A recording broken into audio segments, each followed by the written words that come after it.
कोई भी foreign protein या माइक्रोब जब एंटीजन प्रेजेंटिंग सेल के अंदर एंटर होगा, ये एंटीजन प्रेजेंटिंग सेल किसी भी टाइप का हो सकता है, ये कोई मैक्रोफेज हो सकता है या ये कोई डेंड्रिटिक सेल हो सकता है। इसके अलावा भी बहुत से टाइप्स के एंटीजन प्रेजेंटिंग सेल्स होते हैं। इस आने वाले माइक्रोब को डिसइंटीग्रेट किया जाता है, इसको इंजेस्ट करने के बाद तोड़ दिया जाता है और ये जो एंटीजन है ये MHC2 मॉलिक्यूल जो कि APC की सरफेस पे मौजूद होता है, उसके साथ ये एंटीजन जाके अपने आप को अटैच कर लेता है। अब ये कम्प्लेक्स बनता है जो कि MHC2 प्रोटीन और इस पेप्टाइड के दरमियान में एक जो एसोसिएशन है, इसकी वजह से एक कम्प्लेक्स बना हुआ है। मीनवाइल जो CD4 पॉजिटिव टी सेल है उसकी सरफेस पे मौजूद TCR है, यानी टी सेल रिसेप्टर है, और ये टी सेल रिसेप्टर इस कम्प्लेक्स को which is actually made of antigen along MHC molecule and this is MHC2 molecule in this case. अब ये पूरे का पूरा कम्प्लेक्स TCR जो है इसको रिकग्नाइज करेगा और उसके बाद ही CD4 पॉजिटिव टी सेल की एक्टिवेशन होती है। मैक्रोफेजेस और डेंड्रिटिक सेल बहुत इंपॉर्टेंट किस्म के एंटीजन प्रेजेंटिंग सेल्स हैं, लेकिन इसके अलावा भी कुछ एंटीजन प्रेजेंटिंग सेल्स हैं जैसे कि बी सेल्स हो सकते हैं या लिंगरहांस सेल्स हो सकते हैं। ये जो लिंगरहांस सेल्स हैं ये स्किन के अंदर मौजूद होते हैं और ये भी एंटीजन की प्रेजेंटेशन कर सकते हैं। यकीनन इनकी सरफेस पे भी इसी तरह से क्लास 2 MHC प्रोटीन मौजूद होगी जिसके साथ ये अटैच करके एंटीजन को प्रेजेंट करेंगे। इसमें एक एसेंशियल स्टेप ये होता है कि कोई भी एंटीजन जब इसके कनेक्शन में आएगा, लिंगरहांस सेल के कनेक्शन में आएगा, तो ये लिंगरहांस सेल लेके इसको माइग्रेट करेगा। ये साइट ऑफ स्किन इन्फेक्शन से माइग्रेशन होगी जिसमें एंटीजन को मूव कराया जाएगा और उसे लोकल लिम्फाइड टिश्यू तक ले जाएंगे। लोकल लिम्फाइड टिश्यू जो होगा वहाँ पर हेल्पर टी सेल्स मौजूद होंगे और वहाँ CD4 पॉजिटिव जो टी सेल्स हैं उनके साथ इन सेल्स का एनकाउंटर होगा। अब जिस तरह से हमने देखा कि CD4 सेल एक्टिवेट होता है, इसी तरह से अगर वायरस किसी सेल को इन्फेक्ट कर दे तो फिर उसी तरह से इसको इनगल्फ किया जाएगा और जो वायरल पेप्टाइड्स हैं उन्हें सरफेस पे प्रेजेंट किया जाएगा। लेकिन यहाँ फ़र्क क्या होगा कि वायरल पेप्टाइड जो हैं ये क्लास 1 MHC के साथ एसोसिएट होते हैं, ना कि क्लास 2 MHC प्रोटीन के साथ। ये इसमें डिफरेंस होता है। और अगर ये क्लास 1 MHC प्रोटीन के साथ एसोसिएट हो रहे हैं तो यकीनन they will be recognized by the CD8 positive cytotoxic cells. जो TCR है CD8 पॉजिटिव सेल्स का वो रिकॉग्नाइज करेगा वायरल पेप्टाइड को अलॉन्ग विद क्लास 1 MHC। यहाँ पे एक रूल जो है वो बड़ा इजी सा आप याद रख सकते हैं कि टोटल हमारे पास 8 आना चाहिए, यानी अगर CD4 है तो it will recognize class 2, total is 8। Like ये एक छोटा सा थंब रूल है याद रखने के लिए कि CD8 सेल्स अगर इंटरेक्ट कर रहे हैं तो वो कौन सी क्लास 1 के साथ चूँकि इंटरेक्ट करेंगे तो टोटल फिर हमारे पास नंबर 8 ही आता है। यानी जो क्लास 1 MHC है वो हमेशा CD8 सेल्स ही रिकग्नाइज कर सकते हैं। अब जो MHC जीन्स होते हैं इनके बहुत से एलील्स हैं, वेदर इट इज़ क्लास 1 और क्लास 2 MHC, तो इस जीन के लिए बहुत से एलील्स मौजूद होते हैं। इसलिए जो MHC प्रोटीन्स हैं ये बहुत डाइवर्स नेचर की होती हैं, बहुत डिफरेंट तरह के MHC प्रोटीन्स मौजूद होते हैं और उसकी वजह यही होती है कि शायद कि MHC प्रोटीन्स की डाइवर्सिटी नीडेड होती है क्योंकि इन्हें रिकग्नाइज करना होता है बहुत से डिफरेंट तरह के पेप्टाइड फ्रेगमेंट्स को, बहुत से डिफरेंट तरह के एंटीजन्स को। सो MHC प्रोटीन्स जो हैं इनका डाइवर्स होना बहुत ज़रूरी होता है। MHC क्लास 1 और 2 दोनों ही पेप्टाइड्स को प्रेजेंट करते हैं, यानी बाकी तरह के जितने भी मॉलिक्यूल्स हैं जैसे लिपिड्स हैं या बाकी कोई भी और कार्बोहाइड्रेट्स हैं, तो उनको प्रेजेंट करने के लिए MHC प्रोटीन्स उनके साथ कोई एसोसिएशन नहीं बनाते और ना ही उन्हें सरफेस पे प्रेजेंट करते हैं। यानी जब भी कोई पेप्टाइड प्रेजेंट होगा तो वो या तो MHC1 या MHC2 के साथ उसको एसोसिएट करके सरफेस पे प्रेजेंट किया जाएगा। एक और अहम पॉइंट यहाँ ये है कि जो MHC प्रोटीन्स हैं वो उन पेप्टाइड्स को सरफेस पे भी शो कर सकती हैं जो सेल्फ प्रोटीन्स हैं, उनको भी कर सकती हैं जो कि फॉरेन प्रोटीन्स हैं। यहाँ पे ये बहुत अहम है कि इम्यून रिस्पॉन्स के अंदर जब टी सेल अपने आप को डिफ्रेंशिएट कर रहे थे, जब मैच्योरिटी उनकी थाइमस के अंदर हो रही थी, तो उस वक्त हमने देखा था कि वहाँ पॉजिटिव और नेगेटिव सिलेक्शन होती है। सो ज़रूरी ये होता है कि अब टी सेल के सरफेस पे वो स्पेसिफिक रिसेप्टर मौजूद होना ज़रूरी होता है उस पेप्टाइड के लिए जो कि प्रेजेंट किया जा रहा है, ताकि टी सेल जो है अपने TCR के थ्रू उसको रिकग्नाइज़ कर सके। अब यहाँ अहम यह है कि क्या पॉजिटिव और नेगेटिव सिलेक्शन के बाद वो सेल सरवाइव किया है या नहीं टी सेल की डेवलपमेंट के दौरान। सो अगर टी सेल जब डेवलप हो रहा था थाइमस के अंदर, तब उसने पॉजिटिव सिलेक्शन भी फेस की, उसने नेगेटिव सिलेक्शन भी फेस की, उसके बाद वो सरवाइव किया, तो अब वो ऐसा पेप्टाइड रिकग्नाइज करने के काबिल है जो कि MHC क्लास 2 के साथ या क्लास 1 के साथ सरफेस पे प्रेजेंट किया जा रहा होगा। टी सेल्स की एक्टिवेशन के लिए को स्टिमुलेशन की ज़रूरत होती है। अब हम तफसील में देखेंगे कि ये को स्टिमुलेशन किस तरह से होती है। एक्चुअली जब कोई टी सेल एक्टिवेट होना होता है तो 2 सिग्नल्स चाहिए होते हैं। फर्स्ट सिग्नल जो होगा एक्टिवेशन के लिए वो तो उसी तरह से होगा कि antigen along with MHC protein TCR के थ्रू रिकग्नाइज होगा जो कि उसके लिए उस एंटीजन के लिए स्पेसिफिक TCR है, और अल्टीमेटली ये फर्स्ट सिग्नल होता है।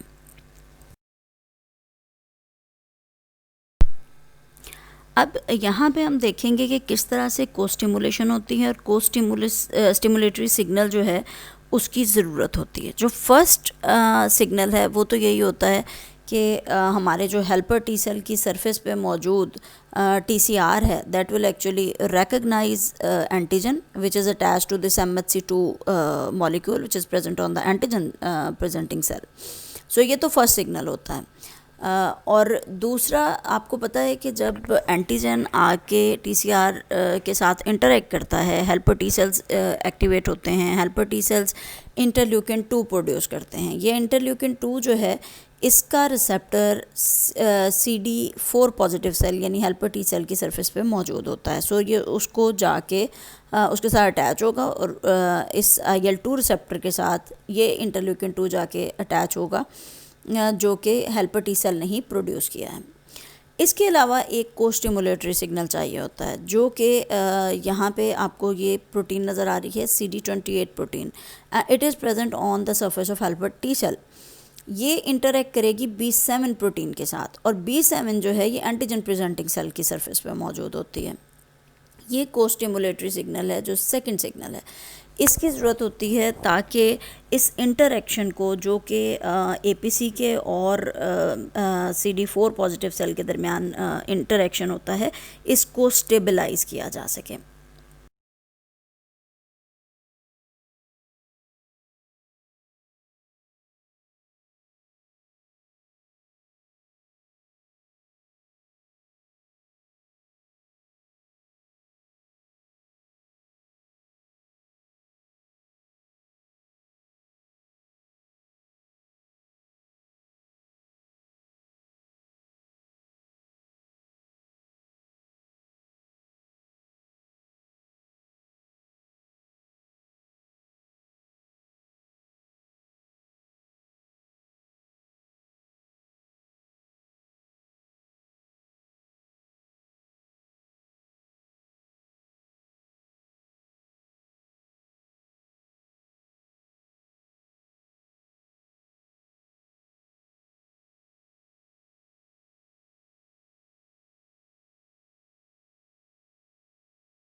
अब यहाँ पे राइट हैंड साइड पे आप ये देख सकते हैं कि किस तरह से एक वायरस इन्फेक्टेड सेल जो है ये अपनी सरफेस पे MHC1 क्लास के साथ अपना एंटीजन प्रेजेंट करेगा, and that would be recognized by the CD8 protein which is present on the surface of cytotoxic T cell. अब यहाँ जो इंटरल्यूकिन हमने देखा था कि interleukin 2 that was being produced by the helper T cell, वो आके इंटरल्यूकिन 2 रिसेप्टर के साथ अटैच होगा जो कि साइटोटॉक्सिक टी सेल की सरफेस पे मौजूद है। अब यहाँ पे आप देख रहे हैं कि जो क्लास 1 MHC मॉलिक्यूल है, यहाँ आपको बीटा 2 माइक्रोग्लोबुलिन नज़र आ रहा है। एक्चुअली होता क्या है कि जो क्लास 1 MHC प्रोटीन है और जो क्लास 2 MHC प्रोटीन है, इनके स्ट्रक्चर में कुछ फ़र्क होता है। अब जो क्लास 2 प्रोटीन है, इसमें 2 पॉलीपेप्टाइड्स होते हैं। यहाँ पे जैसे आपको नज़र आ रहा है कि जो क्लास 2 है, इसके अंदर ये 2 पॉलीपेप्टाइड्स मौजूद हैं। ये ट्रांसमेम्ब्रेन का रीजन है जो कि सेल मेम्ब्रेन के दरमियान से गुजर रहा है, और ये प्लाज्मा मेम्ब्रेन है, और ये इसकी साइटोप्लाज्मिक टेल है। लेकिन अगर हम क्लास 2 MHC के मॉलिक्यूल को करते हैं कंपेयर क्लास 1 के साथ, तो इन दोनों के अंदर स्ट्रक्चरल डिफरेंस होगा। अब ये जो दोनों पेप्टाइड्स हैं, ये क्लास 2 के दोनों पेप्टाइड्स ही HLA लोकस से जो है एनकोड हो रहे होते हैं, जबकि जो क्लास 1 MHC होती है उसका सिंगल पॉलीपेप्टाइड होता है। यहाँ पे आपको नज़र आ रहा है कि ये इसका सिंगल पॉलीपेप्टाइड है, और इसके साथ जो बीटा माइक्रोग्लोबुलिन है, इसका कुछ हिस्सा भी मौजूद होता है। बीटा माइक्रोग्लोबुलिन किसी ये बीटा, ये यहाँ पे आपको बीटा 2M नज़र आ रहा है, जो ये बीटा 2 माइक्रोग्लोबुलिन है, इसको किसी और जगह से इनकोड किया जाता है, जबकि जो बाकी की सिंगल पॉलीपेप्टाइड है MHC1 की, ये HLA लोकस से ही इनकोड होती है।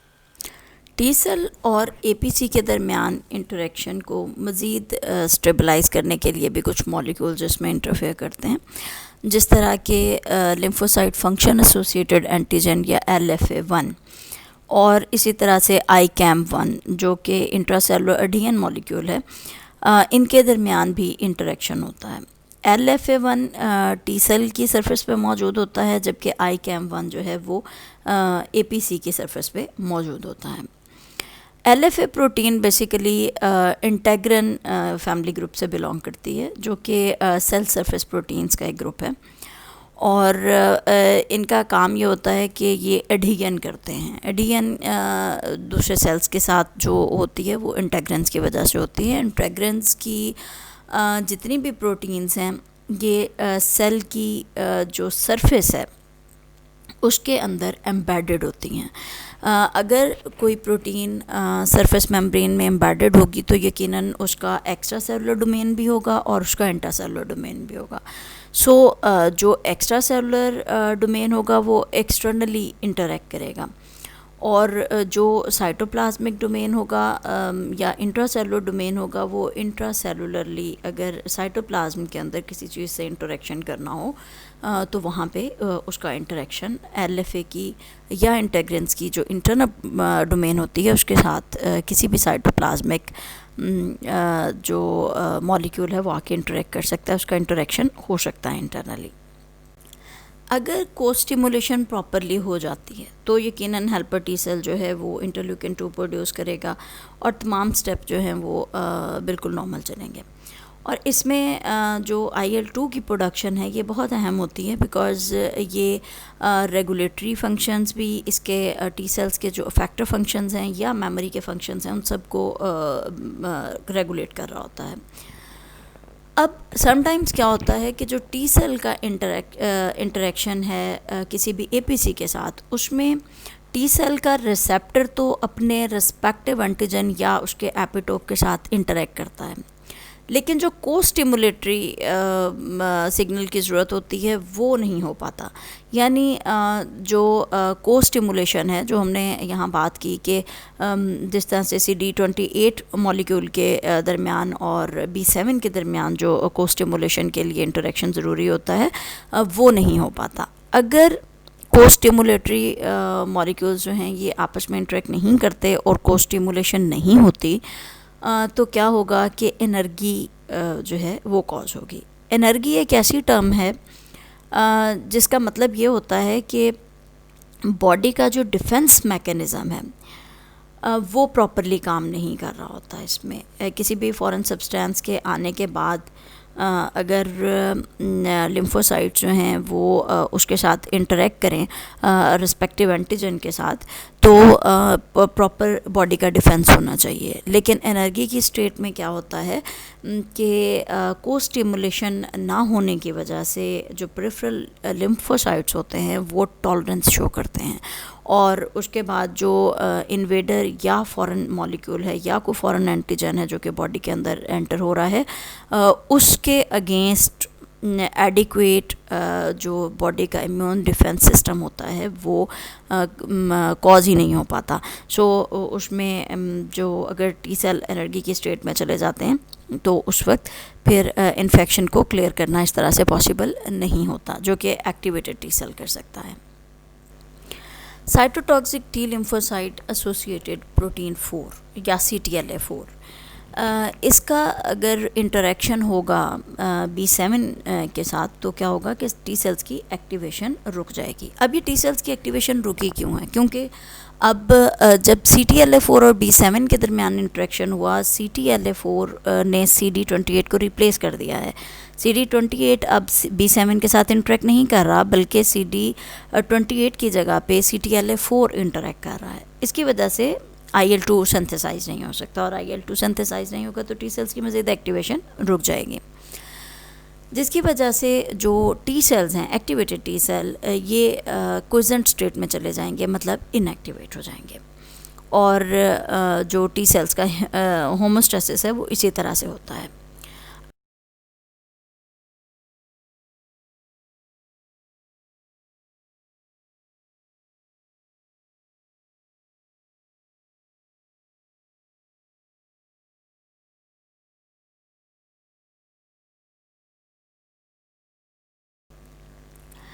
अब जो एक्टिवेशन की हम बात कर रहे हैं कि हेल्पर टी सेल जो है वो उसमें एक्टिवेशन किस तरह से हो रही है कि TCR is interacting with MHC2 along antigen, और जो को स्टिमुलेटरी मॉलिक्यूल्स हैं वो B7 और CD28 हैं।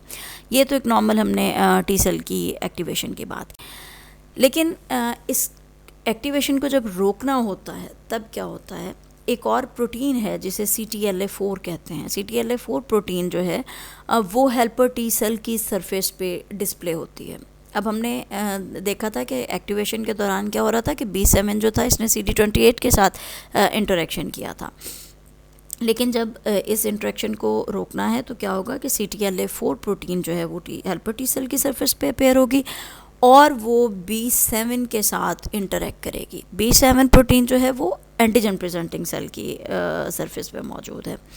अब इस इंटरेक्शन के नतीजे में जो IL-2 है ये सिंथेसाइज नहीं होगा। अगर IL-2 सिंथेसाइज नहीं होगा तो यकीनन फिर बाकी के फैक्टर फंक्शंस और बाकी के जो इसके साइटोटॉक्सिक टी सेल की एक्टिविटी है और इसकी अपनी एक्टिवेशन है वो सब कुछ नहीं हो पाएगा। अगर टी सेल्स म्यूटेट कर जाते हैं और म्यूटेंट टी सेल्स के अंदर CTLA4 लैकिंग है, तब क्या होगा कि डीएक्टिवेशन नहीं होगी टी सेल्स की, और अगर टी सेल्स डीएक्टिवेट नहीं होंगे तो ऑटो इम्यून रिएक्शन जो है वो ज़्यादा फ्रिक्वेंटली अकर करेगा बॉडी के अंदर। इसी तरह से अगर CTLA4 को एडमिनिस्टर कर दिया जाए तो उसकी वजह से ऑर्गन ट्रांसप्लांट का जो रिजेक्शन है वो भी कम हो सकता है। ये कुछ एक्सपेरिमेंटल एनिमल्स में देखा गया है, क्योंकि जब ऑर्गन को ट्रांसप्लांट किया जाता है तो बॉडी उसको रिजेक्ट करने की कोशिश करती है, क्योंकि वो एक फॉरेन पार्टिकल के तौर पे कंसीडर किया जाता है। लेकिन अगर CTLA4 को हम इंजेक्ट कर देंगे तो क्या होगा कि ये जाकर डीएक्टिवेट कर देगी टी सेल्स को, जिन्होंने अल्टीमेटली उसे ऑर्गन को जो कि ट्रांसप्लांट किया गया है रिजेक्ट करना था।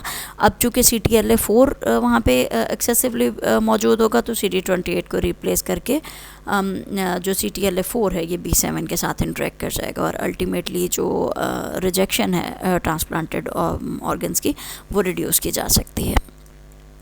इसी तरह से एक बहुत ज़्यादा इम्पॉर्टेंस इसकी CTLA4 की क्लिनिकली भी है, जो कि एक ड्रग की फॉर्म में हमें देखने में मिलती है। रूमेटॉइड आर्थराइटिस एक ऑटो इम्यून डिसऑर्डर है जिसमें जोड़ों में काफ़ी प्रॉब्लम बन जाती है ऑटो इम्यूनिटी की वजह से। सो उसके लिए एक ड्रग दी जाती है जिसे एबेटासेप्ट कहते हैं, एबेटासेप्ट या ओरेंशिया। ये ड्रग जो है ये किस तरह से बनाई जाती है कि इसमें CTLA4 को IG के साथ फ्यूज़ कर दिया जाता है और एक फ्यूजन प्रोटीन बना दी जाती है। अब CTLA4 के साथ जो फ्रेगमेंट IG का लगाया जाएगा वो कौन सा होगा, वो ह्यूमन IgG का FC डोमेन होगा, यानी ह्यूमन इम्यूनोग्लोबुलिन G टाइप की जो है उसका FC पोर्शन CTLA4 के साथ फ्यूज़ करके एक फ्यूजन प्रोटीन बना दी जाएगी। ये FC फ्रेगमेंट किसी भी मॉलिक्यूल के साथ जब जुड़ जाता है तो चूँकि ये ह्यूमन ही एंटीबॉडी थी, IgG ह्यूमन एंटीबॉडी का ही पोर्शन है ये FC फ्रेगमेंट जो है, सो ये डिग्रेडेशन से बचाएगा CTLA4 को, जिसकी वजह से जो CTLA4 का प्लाज्मा लेवल है वो इंक्रीज़ हो जाएगा और वो ज़्यादा टाइम तक काम कर सकेगा। अगर CTLA4 अकेला इंजेक्ट कर दिया जाए तो उसकी डिग्रेडेशन जो है वो होने का ज़्यादा चांस होता है। सो जो मैकेनिज़्म ऑफ एक्शन है इसका वो क्या होगा कि CTLA4 B7 के साथ बाइंड कर जाएगा और CD28 को चूँकि CTLA4 रिप्लेस कर देगा। इसके नतीजे में क्या होगा कि हेल्पर टी सेल्स की एक्टिविटी रिड्यूस हो जाएगी, और अगर हेल्पर टी सेल्स की एक्टिविटी रिड्यूस हो तो हमें मालूम है कि इन्फ्लेमेशन रिड्यूस हो जाएगी, और अगर इन्फ्लेमेशन रिड्यूस होगी तो यकीनन ऑटो इम्यून डिसऑर्डर जो है, अगर रिमोटॉइड आर्थराइटिस है तो वो बहुत ज़्यादा एग्रेसिव फॉर्म में नहीं होगा। इन्फ्लेमेशन को रिड्यूस करने के लिए ये एक बहुत अच्छा तरीका है। Thank you.